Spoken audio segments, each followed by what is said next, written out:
Damian Blake hated weddings. He hated the forced small talk, the endless photos, the too loud music, and most of all, he hated sharing anything, especially hotel rooms. But when you're the best man and your best friend's bride accidentally double books the resort suite with her curvy, too loud, too charming best friend, you find yourself in a situation even your billions can't buy your way out of. Damian's life was meticulously curated. Every minute, every meeting, every relationship timed and trimmed for efficiency. There was no space for chaos. Certainly no room for a woman who packed 3 suitcases for a 3-day trip and danced barefoot in the hallway. And yet here she was.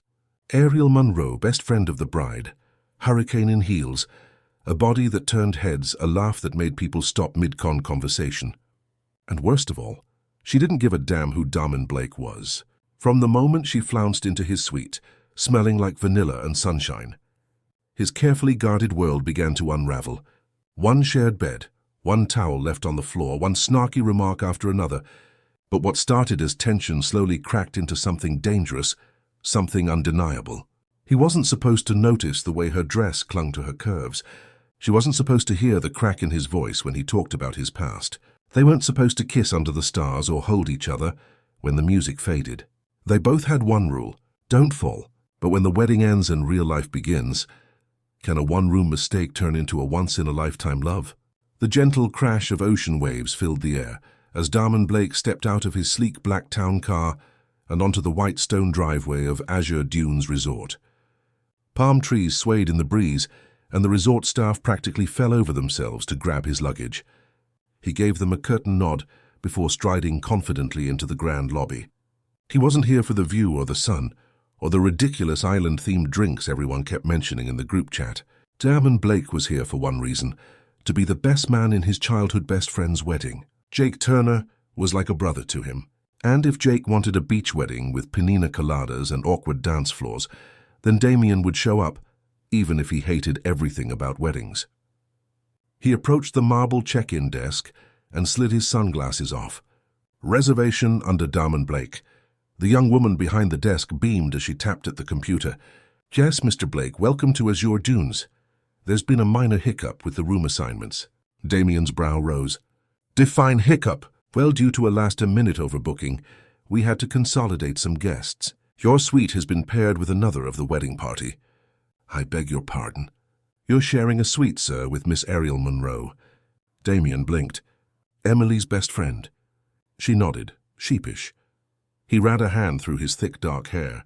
Isn't there another room available? I'm afraid we're fully booked for the weekend. Damian exhaled slowly.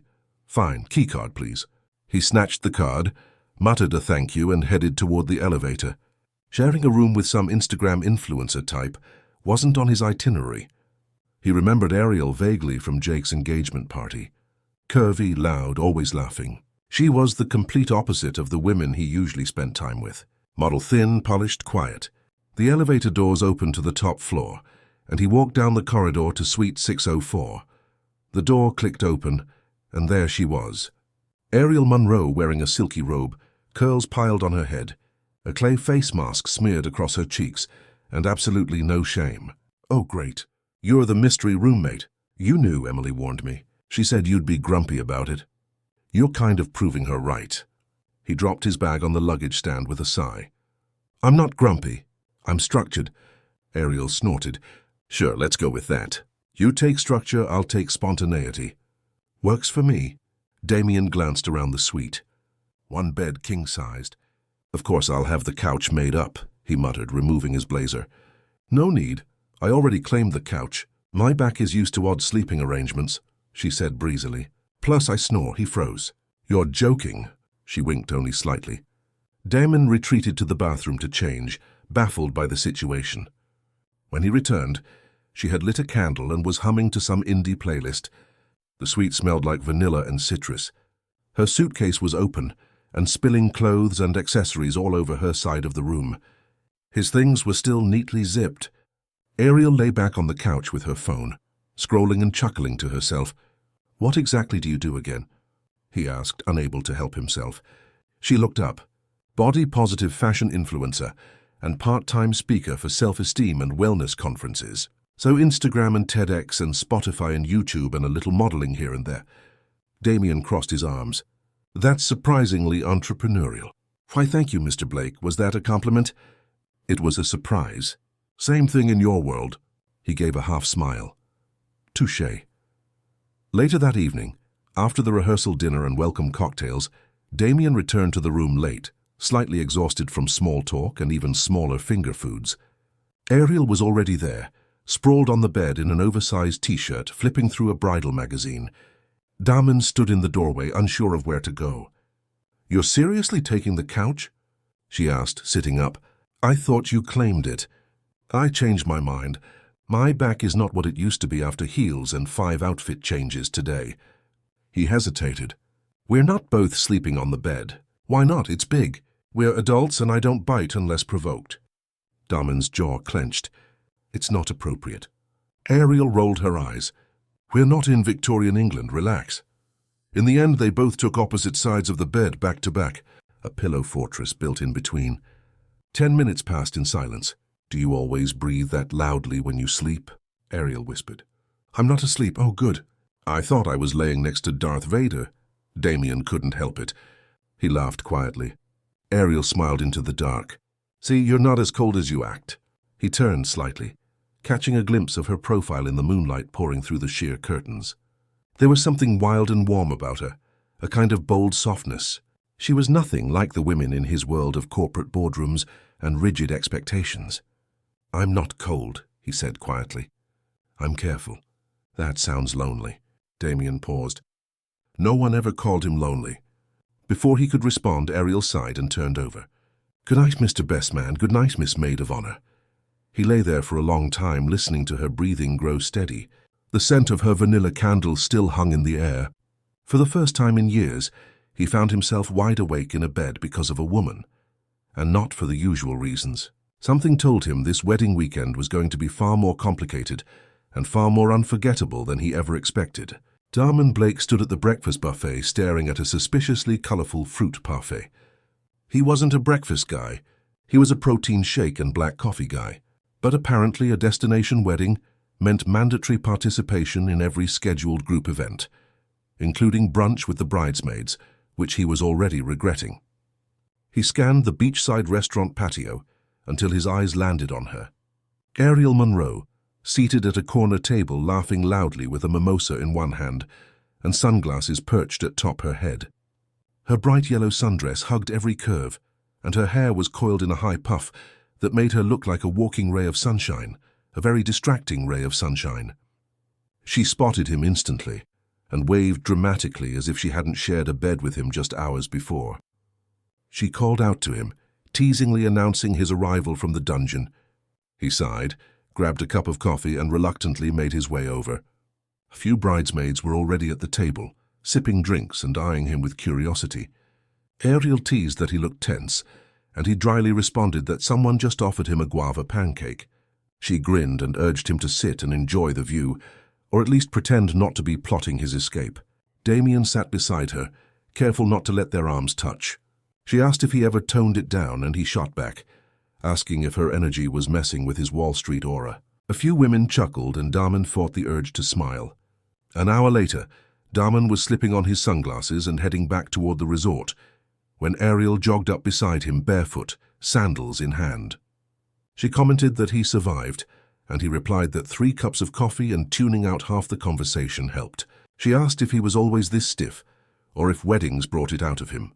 He denied being stiff, claiming he was just selective. She tilted her head and translated that to guarded like Fort Knox.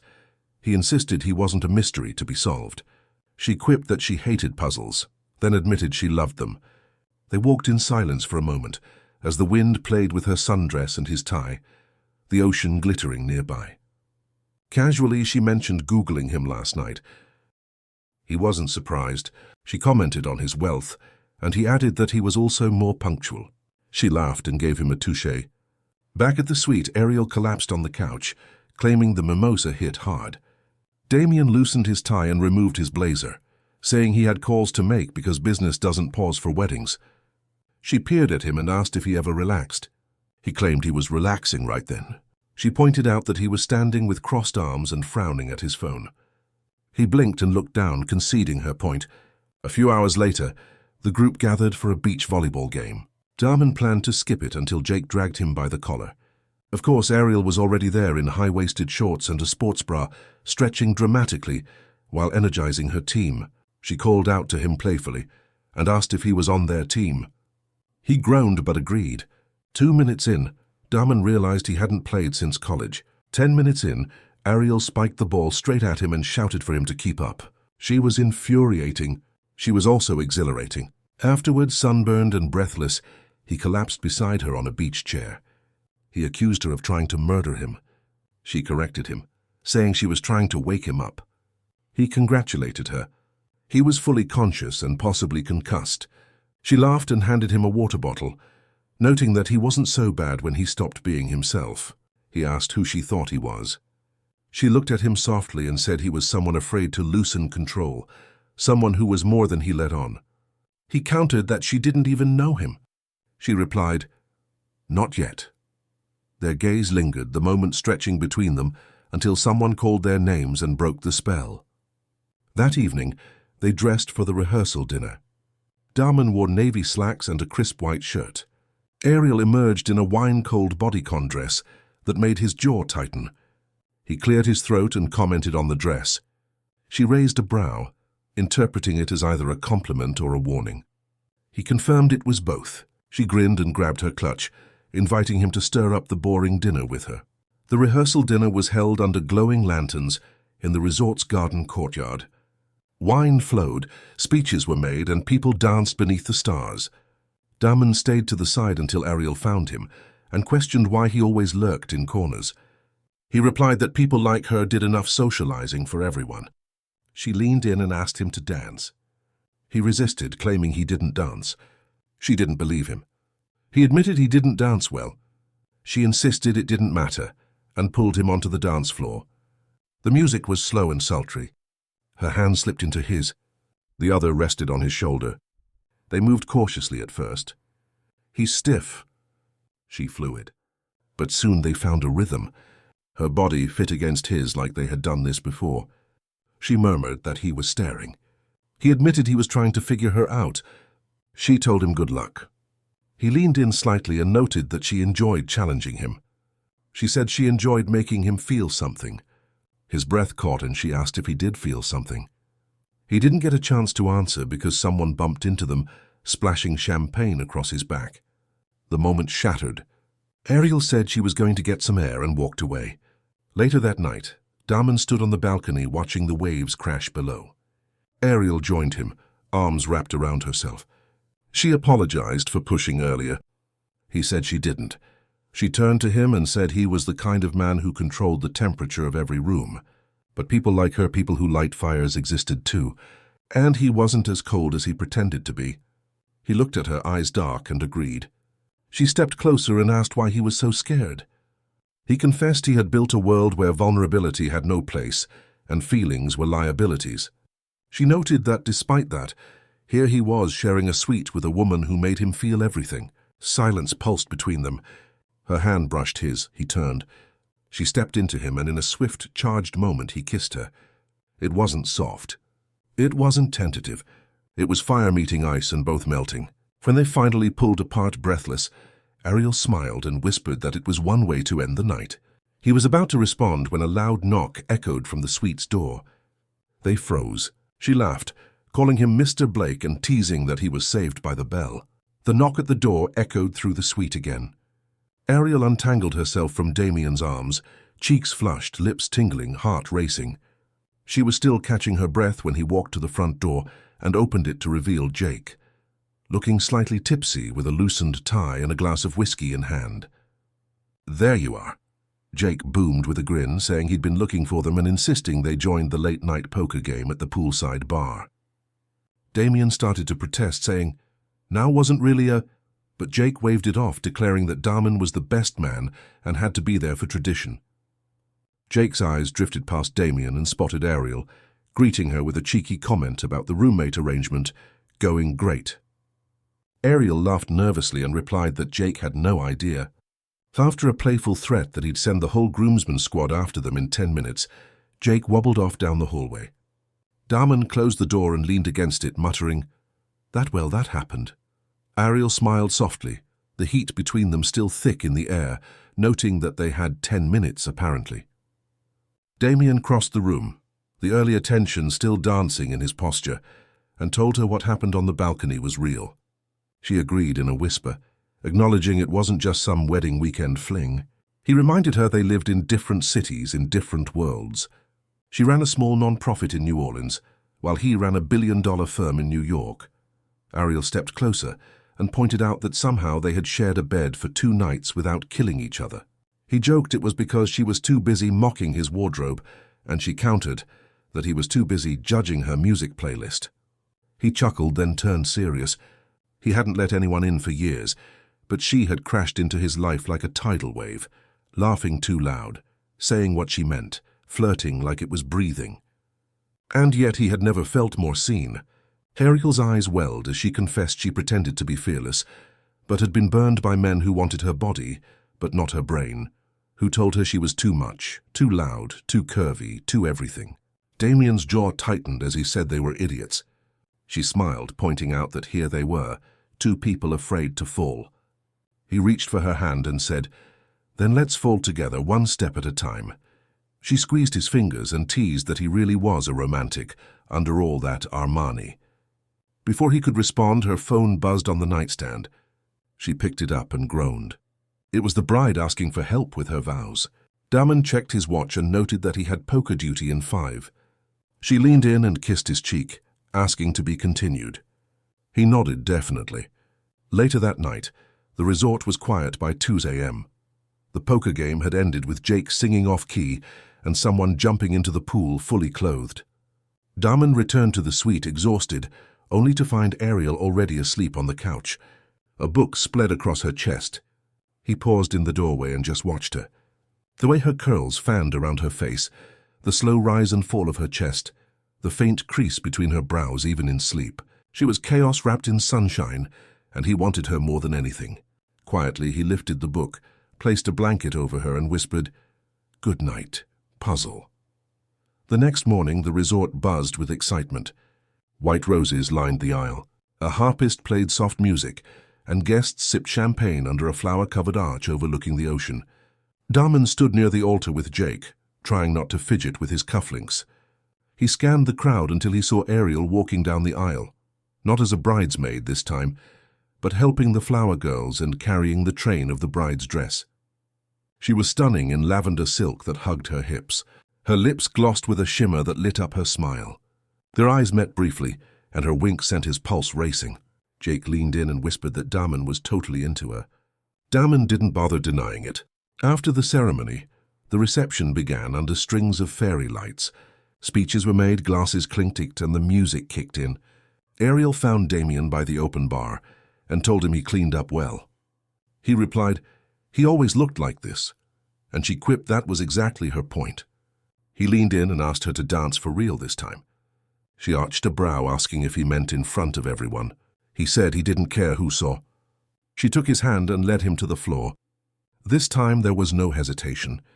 His hand slid around her waist, her arms wrapped around his neck, and they moved in perfect sync as a slow, dreamy song filled the air.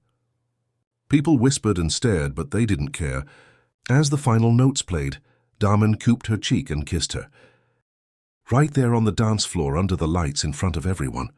Ariel's eyes fluttered open with a soft wow. He whispered, "That's what she did to him." Then Jake grabbed the mic and announced that the bridal suite had a plumbing issue, which meant room changes. Everyone groaned, but Jake reassured them. He said Ariel had been moved to a different room, and Daman was stuck with the party crew. Ariel turned to Damien with a teasing smile, and noted that their forced roommate situation was over. He nodded and said, "Unless they made it less forced." She tilted her head in curiosity. He took her hand and asked her to come back to New York with him for a weekend, a week, a month, whatever she wanted. "Let's see where this goes." Her eyes widened as she asked if he was serious. He replied as serious as a hostile takeover. She laughed and said she couldn't just drop everything. He offered to come to her instead. Her rules, her city. even promising to eat beans and dance in the streets if she asked. She grinned and told him he'd hate that. He said he'd love it if she was there. She leaned in and agreed on one condition: no more emotional armor. He nodded and said, "Deal, but only if she stopped calling him Wall Street." She refused. "Absolutely not." They kissed again, laughter dancing between them. 1 week later, Ariel stood at the terminal gate in New York with oversized sunglasses on her head and passport in hand. Dalman waited just past security with 2 coffees and a smile that made her knees weak. He greeted her with a welcome to Manhattan and handed her the cup.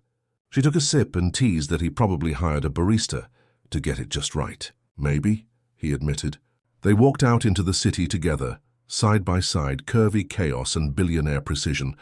Fire and ice, a room assignment that changed everything, and the start of something neither of them saw coming. 6 months later, Ariel stood by the floor-to-ceiling window of Dalman's Manhattan penthouse, a steaming cup of coffee in hand and his hoodie draped over her curves. The city buzzed below, but in this moment the world felt still. She smiled as Dalman walked up behind her, pressing a kiss to the back of her neck, his arms sliding around her waist. "You're up early," she murmured. "I wanted to watch the sunrise. And I have something to tell you." He turned her gently to face him. "You're not pregnant, are you?" She snorted. "No, but nice to know that's where your mind goes." He grinned. "All right, hit me." She held up a shiny silver key between her fingers. "I signed the lease. I'm keeping my apartment in New Orleans, but I'm also moving into this place part-time." Damien's smile softened. "So you're staying?" "I'm choosing both cities, but mostly I'm choosing you." He took the key, kissed it, then pressed it back into her palm. "You're the best unexpected roommate I've ever had. And you're the most annoying billionaire I've ever fallen in love with." They kissed as the city bloomed with morning light. 2 coffee cups cooling on the counter behind them, symbols of chaos and order, finally finding balance. Sometimes love doesn't knock. Sometimes it barges in with too many bags, takes your side of the bed and turns your world completely upside down. And sometimes that's exactly what you need. Thank you for watching. Please don't forget to subscribe, like, comment, and share. Bye. See you in our next